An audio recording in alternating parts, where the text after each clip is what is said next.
The next young man I learned about just a couple days ago was Brad Yim, and I didn't know about him because one of the things that we didn't know from this alumni is the guys from the 80s didn't know the guys in the 90s. And the guys in the 90s didn't know the next guys. So one of the great things that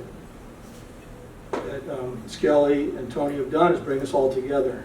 And Locke was telling me what a great young man Brad was, and then how they established a memorial in his name, and how they remembered him every year, and he played for Locke's team. How about a big hand for Brad? Yeah, man.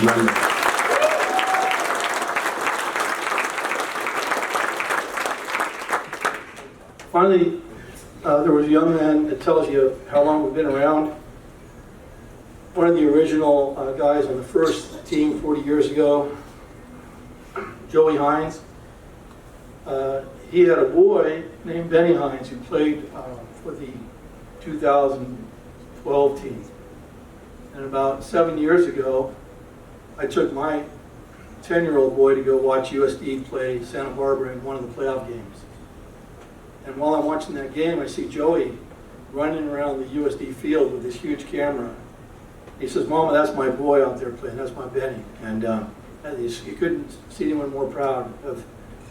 He played rugby. Now his son was playing rugby for that same team, and he was just big, lanky Locke who'd been called up to play in the playoffs. And I think he was only a freshman or sophomore at that time. And the kid played his heart out, and I think they killed the Santa Barbara team by about 40 points.